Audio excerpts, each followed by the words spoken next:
Shalom, shalom, akiyam. First and foremost, I would like to give all praise, honor, and glory to Yahweh, Bahashem, Yahweh Shai, Bahashem, Rakah, Kodash. I would also like to give a double honors to the elders and apostles of Great Millstone, where I learned this 144% truth. I would also like to say peace and salutations to the hopeful elect, starting with the 144,000 men of Israel, which consists of the servants, the prophets, whom have been ordained since the foundations of this earth to sing this new song, which comes in the form of this gospel, which would be preached throughout all four corners of this earth and rest upon the ears of the innumerable multitude, men, women, and children of Israel, who may be scattered throughout all four corners of this earth. It's just bayan back again through the spirit and power of Yahweh, Bahashem, Yahweh Shai. And I just wanted to get into a brief lesson, as I promised, to the spirit, come back for a second lesson regarding this article, knowing that it wasn't going to be a one-shot deal based off the context of the narrative that Esau is pushing here with these lies. But needless to say, I realized I kind of a slip of the tongue in the previous lesson. I had mentioned on this 7th trumpet, and that's when the missiles fly. In reality, the missiles are going to fly on the 6th trumpet. Okay, when you go to, as a matter of fact, to prove that, let's go ahead. Let's start with Revelations 11 and verse 15. And it reads, "And the 7th angel sounded," you see, "and there were great voices in heaven saying, the kingdoms of this world are become the kingdoms of our Lord and of his Mashiach, and he shall reign forever and ever." See? So upon that 7th trumpet being sounded, victory is already in the bag. 7 going into completion. Okay, it marks the completion of this nigga Esau's rulership, man. All right, that's why when you go to, I got another precept. When you go to Job real quick, Job 5 and 19, it says this: "He shall deliver thee in 6 troubles, man." And upon that 6 troubles, when those missiles fly, and we're going to show you, right? Yeah, and 7, there shall no evil touch thee, right? Because victory is already going to be established, as we just read in Revelations 11. Now, when you go to Revelations 9, okay? Let me see here. This pretty much proves the point. And I realized I slipped at the tongue when I was going into the precepts, and I was kind of like looking around based off the second lesson I planned on doing through the spirit. But the Wadi Yahweh Bashim Yahweh Shai for revealing that.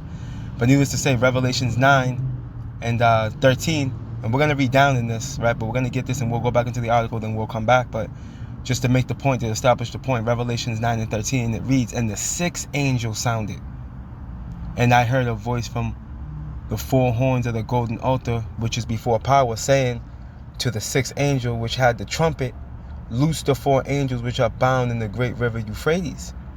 And the 4 angels were loose, which were prepared for an hour, and a day, and a month, and a year, for to slay the 3rd part of man," which is Esau. All right, Esau is the 3rd part of man, pursuant to there's various scriptures. Hebrews 12 comes to mind. Hebrews 12 and 16. Let me go get that real quick.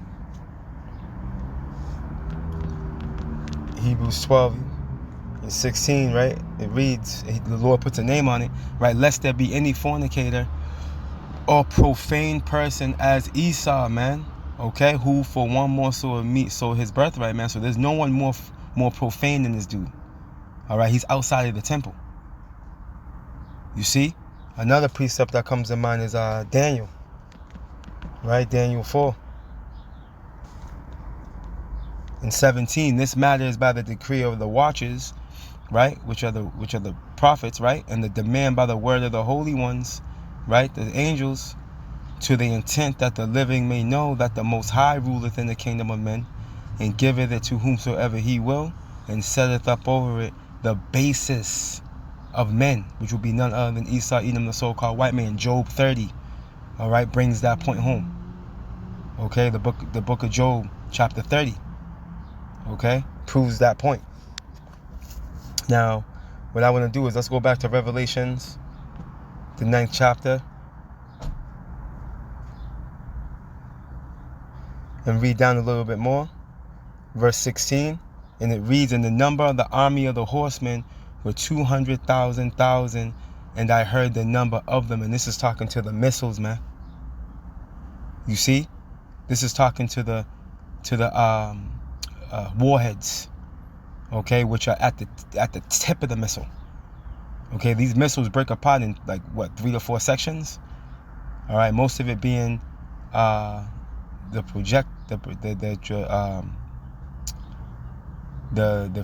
fuselage, right?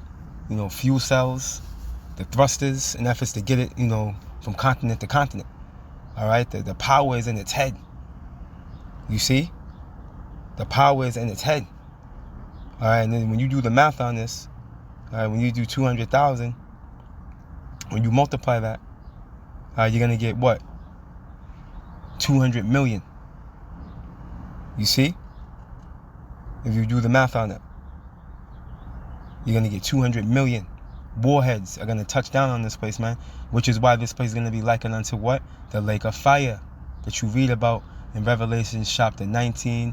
I'm sorry, Revelation chapter 18, chapter 19, chapter 20. You see? And that's the reality of this thing. But to make the point, when that sixth trumpet is sounded, all right, the missiles are flying, versus when the seventh trumpet is sounded. I made a mistake. I slipped of the tongue on that in earlier lesson, right? Now we're gonna come back here, but let's read a little bit more into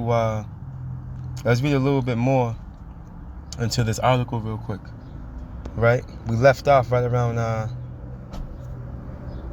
the second paragraph. Let's continue on in this third paragraph here. Human nations, kingdoms, kings, and people have become evil, right? Too evil for power to allow to continue to exist. And one thing I can agree on with that statement is that just like in Genesis, right, it tells you in Genesis, I believe it's chapter 6, you know, the people's minds were evil continually, right? Which is why the Lord brought forth that flood, which is the first death. So yeah, man, we're seeing a reminiscent of the same thing play out. It is nothing new under the sun. See, what is then is now. So we're seeing those same spirits rebel, okay, practice wickedness, all right, strive against the Lord, that we're doing it back then. You see, it's nothing new. Pursuant to Ecclesiastes 1 and 9. All right, let's continue on. But where they got it wrong is the fact that the Lord's going to pretty much eradicate everybody. You know, it's not going to play out like that. We're going to prove that point in this lesson. Right, let's continue on. Let me read that again. Actually, let me just continue on. So according to what is stated in Revelation, God resets the entire planet with a series of 7 great cosmic impact events, which that's not correct. Okay? And there's going to be various plagues and tribulations that come upon a planet leading up to that sixth trumpet being blown. Okay? Which is going to bring forth the weapons of the Lord's indignation, as we just read in Revelation 9, which we're going to go back. We're going to continue on there. But let's continue on. These events happen in sequence, and they are beyond catastrophic. They end all human life on earth, which is not true. We're going to show you. Right? And earth is left with a giant gaping wound that opens it up far deeper than the planetary crust, revealing a lake of fire deep within earth's core. All right, now, again, Revelations hones in on Babylon the Great. Revelations chapter 18, all right, hones in on the great whore. Okay, that judgment that's going to come upon that great city. You see, it's not talking about the planet Earth. It's talking about a specific country. You see? And if you Google the daughter of Babylon real time, it'll tell you who the daughter of Babylon is likened unto. It'll tell you that it's America, man. But anyway, let's get a little bit more and we'll get back into Revelations 9. The prophecy is carefully described in great detail to John of Patmos, right? John John the Revelator, right, by angels, and to Matthew by Yahweh Shai himself, by the prophet Ezekiel is also given the same information. And what about Jeremiah? Okay? What about Isaiah? What about all the other prophets? Malachi? You see? Zechariah. See, because they're showing you that they ain't got it. Right? They don't know how to interpret the Bible like they think they do. But, just making that point, let's continue on. The prophet Ezekiel is also given the same information as part of the final battle of Armageddon. Hey, what about Joel? Right? Let's go on. In which Israel and the entire Middle East is decimated and nearly destroyed. The sixth impact event strikes the Middle East. No. The sixth impact event, again, is pinpointing and targeting Babylon the Great. You see? Pursuant to Revelations 18. And then when you go back to Revelations 9, and Jeremiah hones in on it as well, in Jeremiah 50 and Jeremiah 51. And these scholars can't even come to the conclusion that that's talking about another Babylon. Okay? Not ancient Babylon. They know it don't talk about ancient Babylon. They just don't know what Babylon is talking about. Because they don't got the spirit. They don't have the vision. You see? So back in Revelations 9. Alright, and 16 again. And the number of the army of the horsemen were 200,000. And I heard the number of them, man. So, like we mentioned earlier, you do the math on that, right? You do 200,000 times 1,000, you're gonna get what? 200 million, right? Continuing on, and that's talking to the warheads, right? And he heard the number of them, and I heard the number of them. You see, look. And thus I saw the horses in the vision, and them that sat on them having breastplates of fire, and of jacinth and brimstone, and the heads of the horses. Now horses represent power, okay? Look it. And these missiles are pure power, all right? And the heads of the horses, listen, the heads of the horses were as the heads of lions, and out of their mouths issued fire and smoke and brimstone. Because again, as we explained earlier in the lesson, the warheads are in the tip of these missiles, man. Most of the missile consists of part of the trajectory, or trajectory rather. You see? Which gets it to its correct trajectory and location to touchdown. Alright, a lot of it's made up of fuselage and thrusters or what have you. You see? And their heads, okay, were like, it was where the power lies, man. See? By these three was the third part of men killed. See? The third part of man, which is evil E. Right? His system's gonna be stopped. Right? Esau is the end of the world and Jacob is the beginning of it that followeth, right? By the fire and by the smoke and by the brimstone, man. So by that destruction. That's how the third part of man, the base man, that has been given power, okay? That's how he's going to be stopped. Look, which issued out of their mouths. For their power is in their mouth. See? The heads of the missile. Right? And their tails, for their tails were like unto serpents, which is going into those thrusters. Right? And had heads. And with them they do hurt. See? So the heads do the damage, man. Look. And the rest of the men which were not killed by these plagues. I thought everybody's going to be out of there, man. Pursuant to what Esau said. Let's read it again. Esau said this. What you are about to learn, right, is that according to a credible interpretation of the book of Revelation, all of human civilization, including Israel, will be destroyed by power. Okay? Now, he also says up here, he said what? Where is it? Here we go. Right here. He said, according to what is written, every human being will be vaporized or deleted. Wait a minute. What did we just read? Let's go back. Let's read it again. Revelations 9 and 20. And the rest of the men which were not killed by these plagues, man. Okay? By the smoke, the brimstone, the fire, the missiles, man. Okay? Look at, and the rest of the men which were not killed by these plagues, yet repented not of the works of their hands, that they should not worship devils and idols and gold and silver and brass and stone of wood, which neither can see nor hear nor walk. Right, and this is the global elite. They're going to be in the position of hiding out. Okay, they're going to be in a position where they're preserved. Okay, for the day of judgment.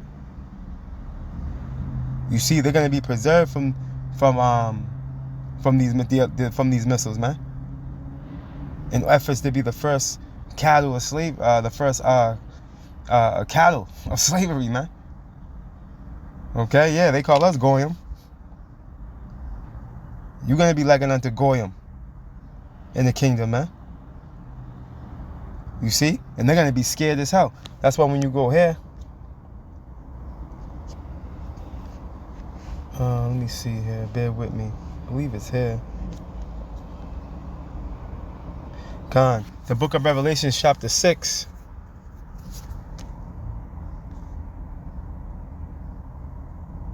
Here we go, proving that it's a sixth trumpet as well here. But going into the destruction. Check this out, and where these elite are going to be at. Ready? Showing you that everybody's not going to be through. All right, so here we go right here. The book of Revelation, chapter 6, and verse 12. And it reads, and I beheld when he had opened the sixth seal, and lo, there was a great earthquake, and the sun became black as sackcloth of hair, and the moon became as blood. Right, the missiles flew. All right, look it, and the stars of heaven fell into the earth, this is talking to the missiles. The actual stars are not gonna fall from the heavens, man. This is talking to the missiles, man. Okay. You ever seen a shooting star? How it has the tail behind it? All right, that's likened unto what was explained in Revelations 9. You see, look it, and the stars of heaven fell into the earth, even as a fig tree casteth her untimely figs when she is shaken of a mighty wind. Okay, and the heaven departed as a scroll, the mushroom cloud, right, when it is rolled together, and every mountain and island were moved out of their places, man. All right, these missiles are going to reshape the landmass. That precept right there proves that. These missiles of mass destruction, these ICBMs, are going to reshape the landmass, man. All right, this is how bad this destruction is going to be. Look at this, though. And the kings of the earth, right, the elite, and the great men, and the rich men, and the chief captains, and the mighty men, and every bondman, and every free man, hid themselves in the dens and the rocks of the mountain, showing you that they're going to be having an operating community in these bunkers. Okay? They're going to be preserved for some time. Okay, look it. And said to the mountains and rocks, fall on us and hide us from the face of him that sitteth on the throne and from the wrath of the Lamb. For the great day of his wrath is come, and who shall be able to stand? See? Okay, and they're going to be hiding out in these bunkers for however long.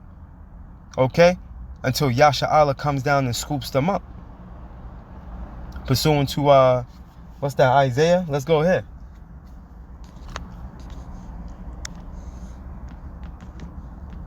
The book of Isaiah, chapter 24, and verse 19, it reads, the earth is utterly broken down. The earth is clean dissolved. The earth is moved exceedingly. How? The missiles. See how the prophets, they all had similar visions, man. See, they had very similitudes. You see? This is the reality, man. Those missiles are going to fly, man. Which is going to move the earth exceedingly, man. Look at the earth shall reel to and fro like a drunkard, and shall be removed like a cottage, and the transgression thereof shall be heavy upon it, and it shall fall and not rise again, right? And it shall come to pass in that day that the Lord Yahweh shall punish the host of the high ones that are on high, and the kings on the earth upon the earth. We just read it in Revelation 6. Okay, this is the day of their judgment that they're going to be preserved for. Job 21, right? The wicked is preserved for the day of destruction. They should be brought forth to the day of wrath, man. Okay, look. And they shall be gathered together as prisoners are gathered in the pit, and shall be shut up in the prison, and after many days shall they be visited, man. Who are they going to be visited by? Yasha Allah, man. Okay, to fulfill them being put in fetters and chains of iron. You see, man, fella, let me go get that real quick. Let me finish this out. Then the moon shall be confounded and the sun ashamed when the Lord Yahweh of hosts shall reign in Mount Zion and in Jerusalem. Right? And before his ancients gloriously, man. And where is that going to take place? On the earth. As a matter of fact, let's just go close out with that.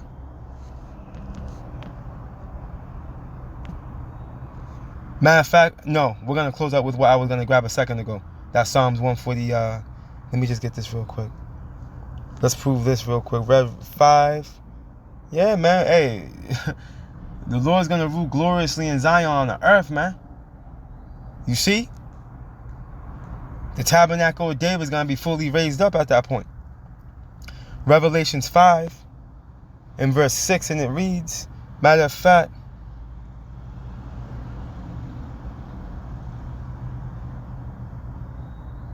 I'm going to go straight to the point.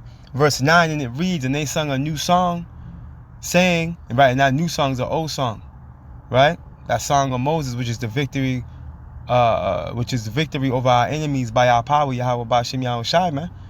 And they sung a new song, and only the elect are singing that new song. Okay, everybody else that is out of tune. All right?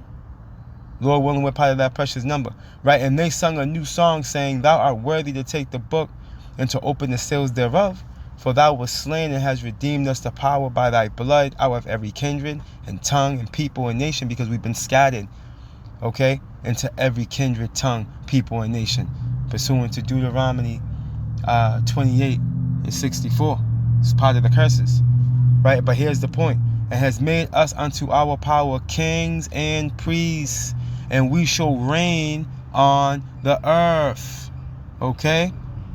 And to be a true king, you're gonna have servants, man. All right, we're gonna reign on the earth. Okay? You think we're gonna be servantless? No, that's not gonna be the case. The book of Psalms, chapter 149.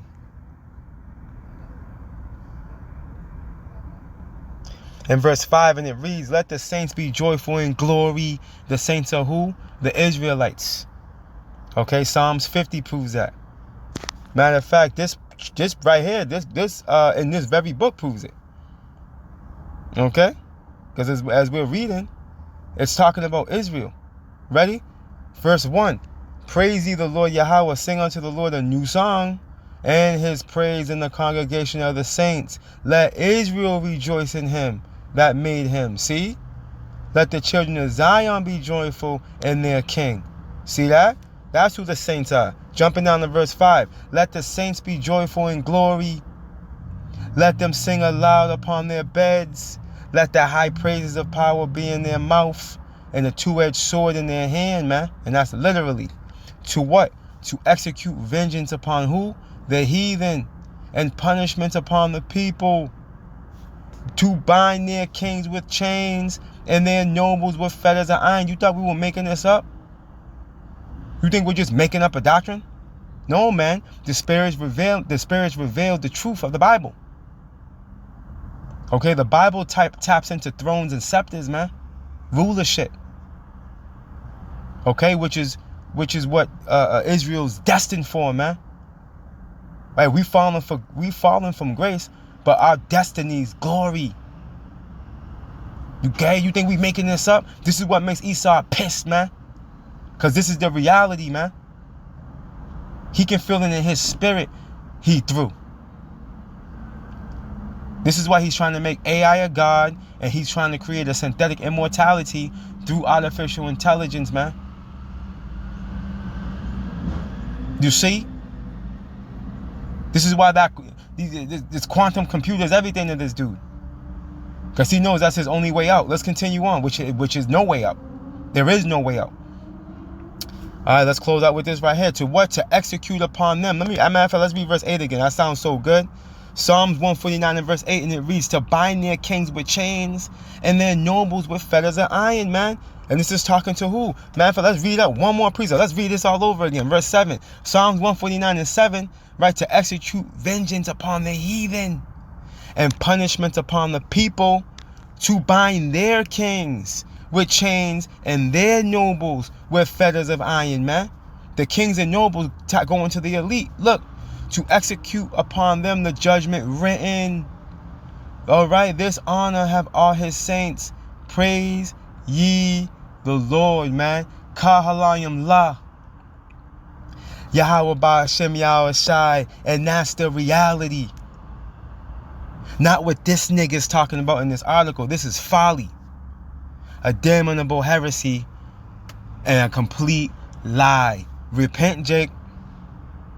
The kingdom of heaven is at hand. All praise, honor, and glory to Yahweh Bahashem, Yahweh Shai, Bahashem, Rakah, Quenched. Double honors to the elders and apostles of Great Millstone, where I learned this 144% truth. Lord willing, you Akiyam and Akwaf were edified. Shalom.